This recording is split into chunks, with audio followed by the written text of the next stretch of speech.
박서보 화백은 우리나라 추상미술의 대가로 불리는데요. 일명 손의 여행이라 일컬어지는 묘법 회화를 추구한 작가로도 알려져 있습니다. 네, 오늘 사이언스의 아트에서는 국내 최초의 앵포름의 작가 박서보 화백에 대해서 자세히 알아보겠습니다. 박소경 아트 디렉터와 함께합니다. 어서 오세요. 안녕하세요. 네, 안녕하십니까. 오랜만에 국내 작가 얘기를 하는 것 같은데요. 박서보 화백 어떤 작가입니까? 네, 우리나라 대표적인 작가로 손꼽히는 박서보 화백은 지칠 줄 모르는 수행자라고 일컬어지기도 하는데요. 네. 이 한국 현대미술의 발전과 단색화 열풍에 크게 이바지했고 또 국내 최초의 앵포르멜 작가이기도 합니다. 이 박서보 화백은 홍익대 회화과를 졸업한 후에 홍익대 미대 교수와 학장을 지낸 교육자이기도 하고요. 또 한국미술협회에서 부이사장과 이사장을 지내기도 했는데요. 이 한국미술의 선두에서 활발하게 활동해 왔습니다. 네. 1958년에 현대미술협회에 속하면서 이 앵포르멜 운동의 선봉장에 섰고요. 1960년대에 들어서면서 프랑스 파리 대회에 참가해서 기존의 서양 문화에 맞서는 원형질 시리즈를 작업하고요. 60년대 중반에는 허상 시리즈를 또 1970년대부터는 대중들에게 잘 알려진 묘법 시리즈를 전개합니다. 이 파리 비엔날레와 베니스 비엔날레 등 세계적인 미술 행사에 참여하면서 인지도를 쌓았고요. 국내에서는 대통령 표창과 더불어서 은관 문화훈장, 또 옥관 문화훈장 등을 수상하기도 하면서 국내외에 널리 이름을 알립니다. 예. 네, 박서보 화백이 앵포르멜 작가, 국내 최초의 앵포르멜 작가라고 말씀해 주셨는데요.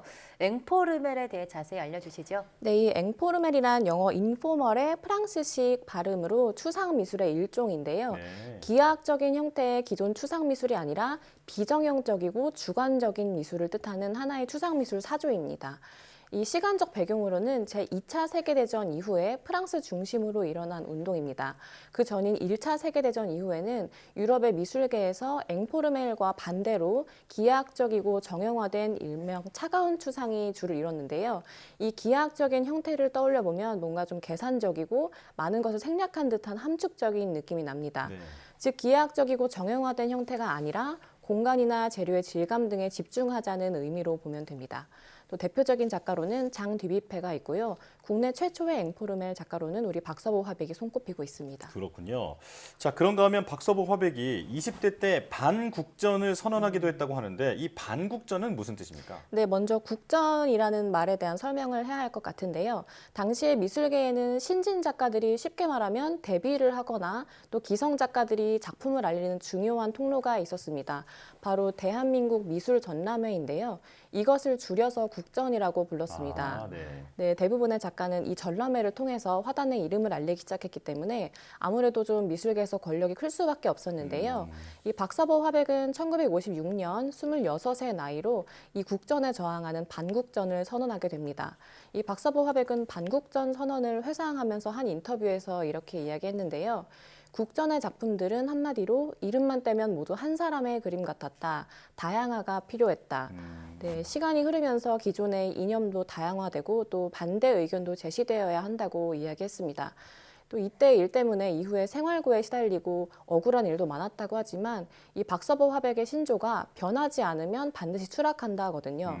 이때 한국 미술계를 더 좋은 방향으로 이끌겠다는 굳은 신념으로 반국전을 선언하게 됩니다. 네. 네, 정말 한국 미술계를 더 좋은 방향으로 이끌기 위해 노력했던 작가가 아닌가 싶은데요.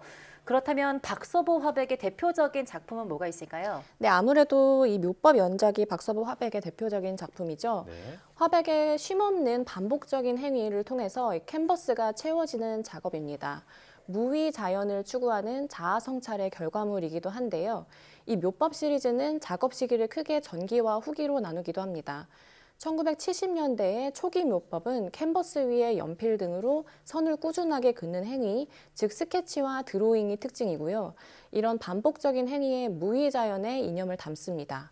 또 1980년대 이후에는 조금 더 본격화되는데요. 특히 한지를 주로 사용하게 됩니다. 이 한지라는 재료가 지닌 물성을 활용하는데요. 물감에 젖은 한지를 눌러서 압력을 가하고요. 이때 밀려난 한지의 형태를 마치 길다란 선처럼 잡는 작업을 합니다. 네, 그렇게 반복되어 만들어지는 게 바로 묘법입니다. 네. 저 울퉁불퉁한 모습을 뭘로 표현했을까 싶었는데 그게 바로 한지였군요. 박서보 화백이 이 작업에 무위 자연을 담았다고 말씀해 주셨는데 어디서 그런 부분을 느낄 수 있습니까? 네, 이 박서보 화백은 왜 그림을 그리냐는 질문에 나를 비우기 위함이라고 답했습니다. 네. 이 화폭 위에 선을 만들어내는 과정에서 온종일 적어도 100번 정도의 선을 긋는다고 하는데요. 이 선을 어떻게 긋느냐면 무심이라고 합니다. 무심하게 온종일 선을 긋는다는 이야기인데요. 이 과정을 스님이 목탁을 두드리며 연부를 하는 것에 비유하기도 합니다. 이 박서보 화백은 자신을 채우기 위한 작업으로서의 작업이 아니라 비우기 위한 과정인 겁니다.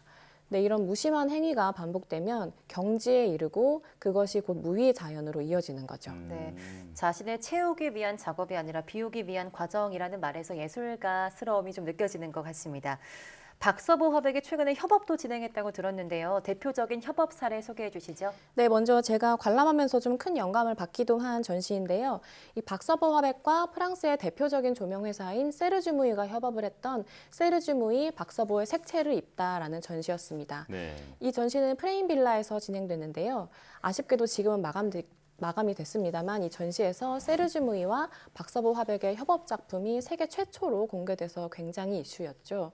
이 세르주무이는 20세기 대표적인 금속 공예가이자 조명 디자이너로 약 10여 년의 시간 동안 짧고 굵게 디자인계에 큰 업적을 남겼습니다.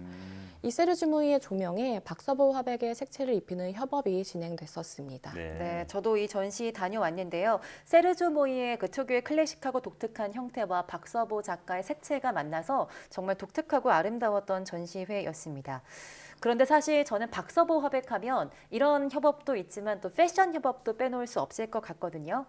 네, 맞습니다. 최근에는 루이비통과의 협업이 장안의 화제였죠.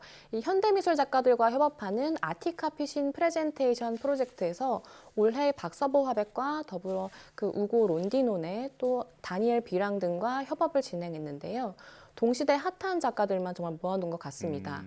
이 박서보 화백과 협업한 카피신백의 카피신은 1854년에 뇌부대 카피신 거리에 오픈했던 루이비통의 첫 매장 이름을 딴 것이고요. 이 카피신백의 박서보 화백의 묘법 연작 중에서 2016년 작품을 기반으로 디자인했다고 합니다. 네, 실제로 제품 자체가 마치 묘법 작품을 입체적으로 옮겨놓은 것 같기도 한데요.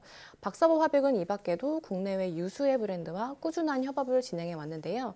또 다른 묘법 작품, 묘법 넘버 170903을 와인 레이블에 담은 부커 더 원 리저브 아트 레이블도 와인 애호가들에게 굉장히 큰 화제였고요.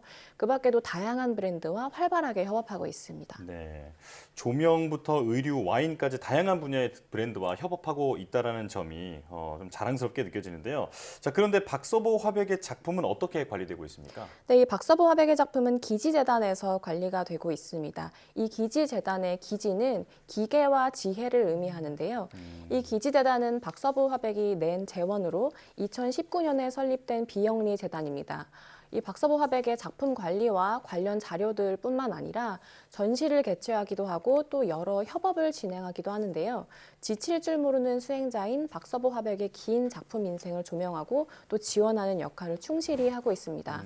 특히 이 화백과 기지재단이 SNS 계정을 통해서 다양한 소식을 알리고 있기 때문에 이 소식이 궁금하신 분들은 틈틈이 계정을 보시는 것도 좋을 것 같습니다. 네, 저도 SNS 팔로우를 하고 있는데요. 작가님 평소 일상과 또 작품에 대한 이야기를 좀 더 가까이서 접할 수 있어서 좋더라고요.